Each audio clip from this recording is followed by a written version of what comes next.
नमस्ते दोस्तों, स्वागत है आपका मेरे YouTube channel Gopal M vlog में। कहते हैं कि प्रभु श्री राम के चरण जहाँ जहाँ भी पड़े थे वो जगह बहुत पवित्र हो गई थी।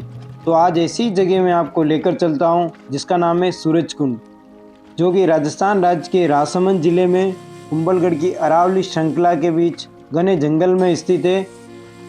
इस तरह का ये जंगल हमें पार करके कम से कम 4 किलोमीटर की दूरी तय करके सूरज कुंड के लिए जाना पड़ता है। इसमें बीच बीच में आपको इस तरह के पहाड़ दिखेंगे, आपको इसके पेड़ पौधे दिखेंगे बहुत बड़े बड़े।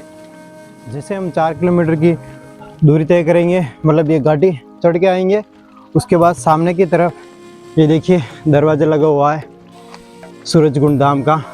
सूरजकुंड महाराज की, बोल अवधेशानंद महाराज की।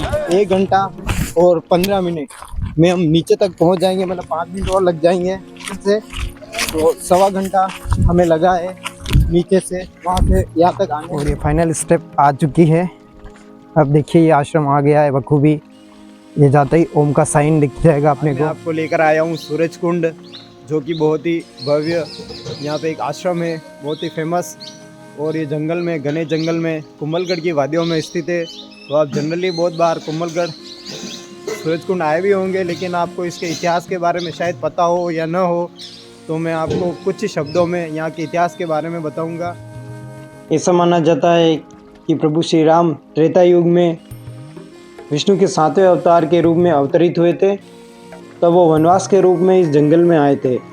तो यहाँ पे कुछ देर उन्होंने विश्राम करा था, उस वजह से इस जगह को पवित्र माना जाने लगा।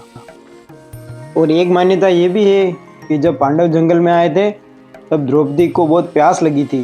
तो आसपास कहीं पानी नहीं था जंगल में, तो अर्जुन ने तीर निकाला और एक तीर चलाया, तो इससे ये यहाँ कुंड बन गया और पानी पानी हो गया।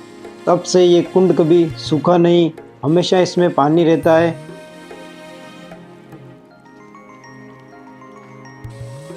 तो बताया जाता है कि यहाँ पे सालों पुरानी एक छोटी सी धूनी हुआ करती थी, जहाँ पे यहाँ पे पूजा अर्चना वगैरह की जाती थी। उसके बाद बहुत सारे यहाँ पे साधु संत आए और गए। और दाता जब आए थे तो उनको एक सपना आया था कि वहाँ पे एक धूनी है, तो वहाँ आपको जाना है। तो दादा ढूंढते ढूंढते आए, 2000 में वो यहाँ पे आ गए थे। और कम से कम 15 सालों तक उन्होंने कठोर तपस्या की थी। तो 2015 तक ऐसा माना जाता है कि दाता यहीं थे और कठोर तपस्या करी। उसके बाद फिर लोग वगैरह आने लगे यहाँ पे। ये स्थान लोगों तक पहुँचने लगा सोशल मीडिया के माध्यम से वगैरह। तो लोग इस आश्रम की ओर खींचते चले आने लगे और धीरे धीरे यहाँ पे हर चीज़ की सुविधाएं मिलने लगी। ये वगैरह देखिए, इस तरह का यहाँ पे एनवायरनमेंट क्रिएट किया गया। इस तरह से टीन शेड वगैरह लगाया गया और यहाँ पे खाने पीने की व्यवस्थाएं सारी उपलब्ध होने लगी। भक्त यहाँ पे सब कुछ लेके आने लगे। तो धीरे धीरे देखिए ये इस तरह से जंगल के बीच ये डेवलप हो गया। और आज ये ऐसा भव्य सूरज कुंड का स्थान बन गया कि सारे लोग जानते हैं। राजस्थान के, इवन महाराष्ट्र, गुजरात, एमपी तक के लोग यहाँ पे दर्शन हेतु आते हैं। तो इस जंगल में इस तरह से 5 किलोमीटर दूरी तय करके आना एक बहुत ही बड़ा सौभाग्य होता है। और ये कुंड है यहाँ पे, यहाँ से पानी जा रहा है, देख सकते हैं आप। इस तरह के यहाँ पे लोग सब नहाते, भक्तगण आते हैं तो यहाँ पे नहाते हैं। देखिए यहाँ पे बाल्टियाँ वगैरह पड़ी हुई है और इस तरह से होते हुए पानी ये आगे की ओर जाता है। और रात को यहाँ पे धूनी जलाई जाती है और भजन कीर्तन किए जाते हैं, आनंद आता है बहुत।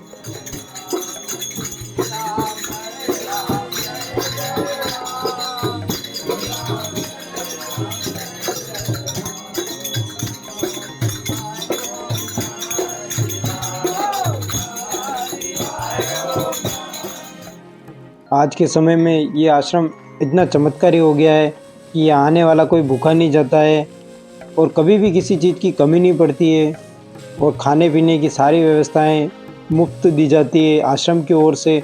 और इतने घने जंगल में, मतलब 4-5 किलोमीटर दूर अंदर की तरफ ये सारे सुविधाएं मिलना एक चमत्कार से कम नहीं है। जैसे हम नीचे की ओर उतरते हैं आश्रम से, तो देखिए इस तरह से यहाँ पे आगे बर्तन वगैरह धोने की व्यवस्थाएं, यहाँ पे देखिए नल वगैरह लगे हुए हैं, बर्तन साफ किए जाते हैं। दूर के आगे आने पर ये देखिए इस तरह से बाथरूम वगैरह, नहाने की सुविधाएं हैं। तो आप सेफ जोन में नहाना वगैरह चाहे नहा सकते हैं। और फ्रेश वन वगैरह होने के लिए यहाँ पे बहुत सारे स्नान घर, शौचालय वगैरह बने हुए हैं। हम आगे की ओर निकल चुके हैं जहाँ पे माता जी का स्थान है 1.5 किलोमीटर आगे। तो हम पैदल पैदल वहाँ माता जी के वहाँ भी जाएंगे, दर्शन करके आएंगे। तो जो मेन जो स्थान है माता जी का वो वहीं पर है।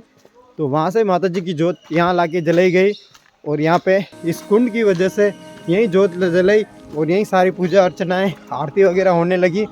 तो वहाँ चलते हैं, देखते हैं माता जी का स्थान कैसा है। तो हम 1.5 किलोमीटर आगे जाएंगे और दर्शन लाभ लेंगे वहाँ से। एडवेंचर है, इसको क्रॉस करके आना पड़ता है।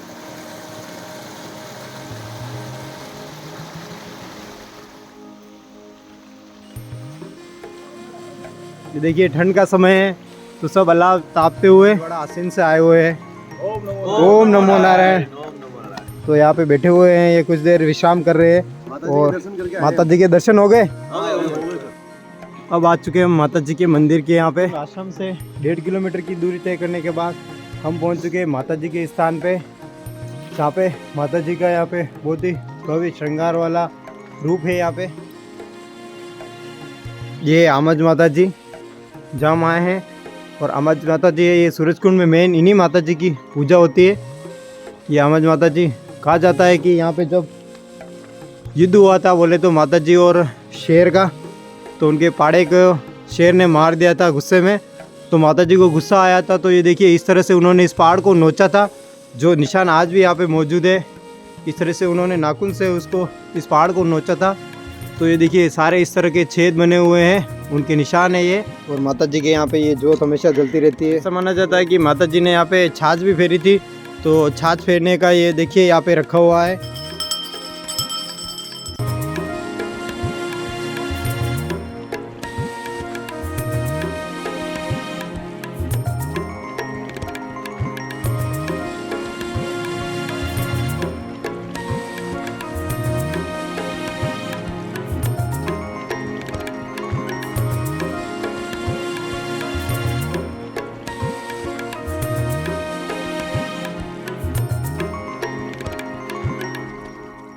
यहाँ सुबह सुबह देखिए नाश्ता चल रहा है श्रद्धालुओं के लिए। नाश्ता करते हुए कहा जाता है कि दाता ने यहाँ पे बहुत बड़ी तपस्या करी, उसके बाद लोग भक्त आने लगे। कम से कम 12-15 साल तपस्या की, उसके बाद यहाँ पे धीरे धीरे डेवलपमेंट होने लगा और श्रद्धालु आने लगे। और धीरे धीरे आज की तारीख में यहाँ पे सारी चीज़ें मिल जाती है, खाने से लेके खाना पीना रहना वगैरह सारी चीज़ें फ्री ऑफ कॉस्ट है। और यहाँ पे कोई दिक्कत वाली बात नहीं है, आराम से आइए, नाइट रुकिए, चाय नाश्ता वगैरह।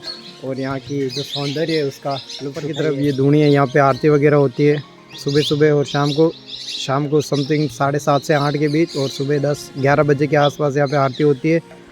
तो यहाँ आरती होती है और यहाँ सामने जोत जलती है माता जी की, यहाँ ऊपर की तरफ।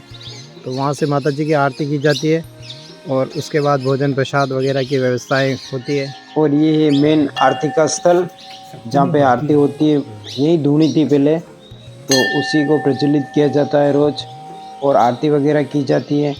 और ऊपर से देख सकते हैं ये सूरज कुंड का नज़ारा, यहाँ पे सीधी सूर्य की किरणें पड़ती है।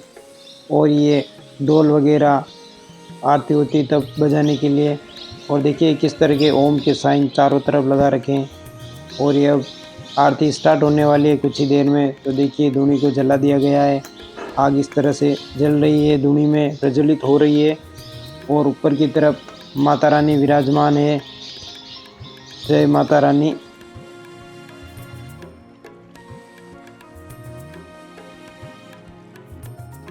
ये सूरजकुंड धाम के दाता श्री गुरु अवधेशानंद जी महाराज, ये बहुत ही तपस्वी पुरुष है और सूरजकुंड धाम इन्हीं के सानिध्य में चलता है।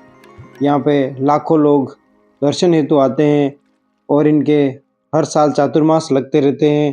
तो लाखों की भीड़ में लोग इनके दर्शन हेतु आते हैं और आशीर्वाद पाते हैं। तो आप भी कभी आना चाहो तो गुरुदेव के दर्शन हेतु आ सकते हैं, क्योंकि इनके दर्शन मात्र से सारे कष्ट दूर हो जाते हैं, सारी दिक्कत प्रॉब्लम सब सॉल्व हो जाती है। और ये एक ऐसी नेचुरल जगह है जहाँ आप आने के बाद वैसे आपका मन इतना शांत हो जाएगा कि आप बाहर की दुनिया कुछ पल के लिए भूल जाओगे, क्योंकि यहाँ ना नेटवर्क अवेलेबल है, कुछ भी नहीं। और ये देखिए यहाँ जंगल में इन पक्षियों की आवाज़ें, यही मन को बहुत ही शांत कर देती है, क्योंकि ऐसी नेचुरल चीज़ें बहुत ही कम देखने को मिलती है। इतने सारे पक्षियों की चहचहाट, चारों तरफ ये खुला मौसम, इस तरीके से पहाड़ों के बीच हम 5 किलोमीटर की दूरी पे घने जंगल में, और ऐसी व्यवस्थाएं यहाँ की, जीवन धन्य हो जाता है, गदगद हो जाता है। तो एक बार अगर आपको मौका मिले तो ज़रूर आना, क्योंकि 4 किलोमीटर की यात्रा कोई लंबी नहीं है। आप 1 डेढ़ घंटे में आराम से इजीली क्रॉस कर सकते हैं इसको, क्योंकि पहाड़ की ऊंचाई चढ़ाई नहीं है, फ्लैट जगह है, तो आप इजीली पैदल चल के आ सकते हैं। बट ये है कि आप ग्रुप में आइए, अकेले ना आए, क्योंकि पूरा जंगल का एरिया है, इसलिए जानवरों से थोड़ा खतरा हो सकता है। बाकी आप आराम से आइए, सुबह जल्दी आइए और शाम को निकल जाइए। बहुत ही अच्छा यहाँ का वातावरण। धन्यवाद। जय श्री राम। जय अवधेशानंद जी महाराज की जय। बोल सूरज कुंड धाम की जय।